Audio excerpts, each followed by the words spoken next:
그냥 1등급 나와요. 1등급 밖으로 벗어나는 경우는 없어요. 다 항상 1등급 나오고, 영어 수학을 되게 빨리 시작을 하시잖아요. 그렇게 안 하셔도 잘할 수 있다는 거예요. 그러니까 중학교 때 저희가 공부를 조금 덜 시키면서 총균세 읽히고 온갖 여러 가지 이제 지식 도서들을 본인이 이제 읽도록 저희가 계속 독려를 했는데, 지금 모의고사를 보면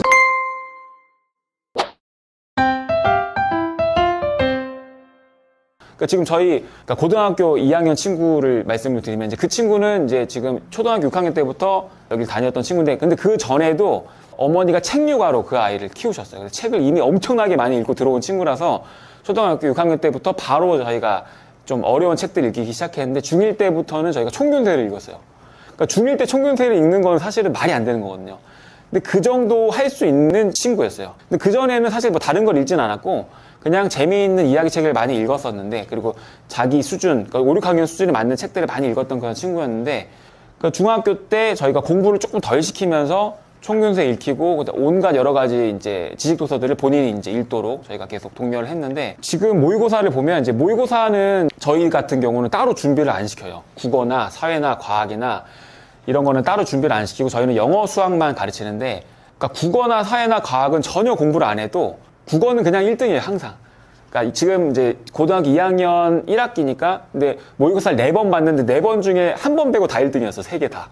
한 번은 4등을 했고, 근데 그 친구 학교가 500명이거든요, 그 학년이. 그리고 사회과학은 사탐, 과탐은 공부를 아예 안 해요. 아예 안 하는데, 그래도 하나 틀리거나 한국사 같은 것도 다 맞거나 이래요.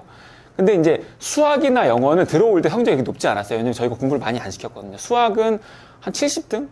영어는 그거보단 잘했지만, 영어도 저희가 막 많이 시킨 건 아니고 그냥 원서 읽기 위주로 저희가 하거든요, 수업을. 그러니까 원서 읽기 정도로 했기 때문에 그것도 뭐 그렇게 높진 않았는데, 지금은 영어 같은 경우는 그냥 1등급 나와요. 1등급 밖으로 벗어나는 경우는 없어요. 다 항상 1등급은 나오고, 그 다음에 수학이 70점이었으니까 3등급 초반이거든요. 2등급 후반이고. 근데 지금은 1등급이 나오고, 지난달에 봤던 모의고사에서는 5등을 했어요. 그래서 전체에서. 그 1%죠. 제가 이 얘기 왜 드리냐면, 영어 수학을 되게 빨리 시작을 하시잖아요. 그렇게 안 하셔도 잘할 수 있다는 거예요. 그러니까 이 친구는 초등 때 수학을 아예 안 했어요. 그러니까 물론 엄마는 수학을 시키고 싶어 하셨는데 제가 시키지 말라고 말씀드렸어요. 지금은 책을 더 읽어야 된다. 중학교 때 저희가 이제 수학을 가르칠 때도 그렇게 많이 안 풀렸어요. 수학 문제집 한 권, 2학년 때는 2권, 3학년 때 한 3권. 그러니까 그 정도면 다른 학원에 비해서 많이 풀리는 거 아니거든요. 근데 고등학교 때는 10권씩 풀어요. 매 학기마다. 방학 때는 10시간씩 해요. 수학만. 8시에 문 열고 들어와서 6시까지. 10시간 동안 수학만.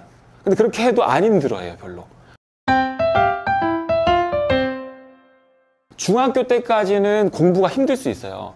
왜냐면 뇌가 계속 발달하거든요. 20대 후반까지 발달해요. 근데 언제쯤 전두엽이 거의 완성되냐면, 물론 완전히 완성된 건 아니고, 중학교 3학년 때쯤 거의 애들이 사춘기가 끝나거든요. 그때 전두엽이 정비가 완료돼요. 그래서 고등학교 때는 거의 모든 애들이 공부를 다 하는 거예요.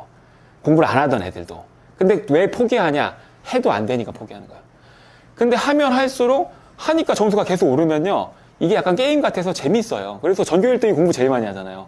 그럼 아시겠지만 명절 때 나와서 하거든요. 얘도 명절 때 나와서 해요. 저희는 휴가 가고 얘는 명절 때 나와서 자기가 공부하는 거예요. 그래서 초등학교 때는 두뇌 발달에만 완전히 올인하시고, 그러니까 독서로, 중학교 때는 지식도서 읽는 거에 조금 더 할애를 하고, 어떤 내신이나 교과 공부는 조금 제한적으로, 아예 안 하는 건 아니에요. 저희가 시키긴 시키는데 다른 학원보다 조금 덜 시키면서 하는 거고. 근데 그렇게 하더라도 무슨 선행 막 굴리고 몇 바퀴를 하고 막 그렇게 몇 년씩 제가 얼마 전에 동탄에 이제 사는 분 얘기를 들었는데, 초등학교 4학년인데 학원비로 400만 원을 쓴대요. 근데 걔는 고등학교 수학까지 벌써 한 3번, 4번을 돌았다는 거예요. 근데 그렇게 해도 고등학교 수학을 4번 돌았다는 건 개념을 4번 했다는 거지 최고 난도 문제를 풀 수 있다는 건 아니에요. 그래서 정승재 선생님이 맨날 하는 말이, 걔 내 앞에 데리고 와서 한번 내가 풀려보면은 제대로 하는지 안 하는지 다 할 수 있다. 엄마들은 다 할 수 있다고 믿죠. 근데 어떤 분들은 1시간도 아니고 한 5분 정도 푸는 거 보면은 얘 어느 정도 수준이 다 나오는데, 제대로 하는 애가 손에 꼽는다는 거예요. 그런 친구들도. 뇌가 망가지기만 하는 거죠. 혹사시키면 뇌가 망가지거든요. 그래서 유럽 같은 경우는 8세 이전에는 문자 교육이 금지되어 있어요, 법으로. 독일 같은 경우는. 미국에서는 아이를 그냥 방치해두면 이제 부모가 철창 신세를 지잖아요. 그거랑 비슷하게 유럽은 8세 이전에 문자 교육을 시키면 불법이거든요. 근데 우리나라는 4세 고시가 있잖아요. 7세 고시가 있고. 그러니까 진짜 큰일 나요. 그걸 뇌가 다 망가져요. 예. 변연계라는 게 이제 감정을 관장하는 데인데 하여튼 뇌가 망가지는데 그래서 그거를 유럽에서 이미 그걸 확인했기 때문에 못하게 하는 거예요. 우리는 아직 그거를 지금 그걸 막 겪고 있는 것 같아요.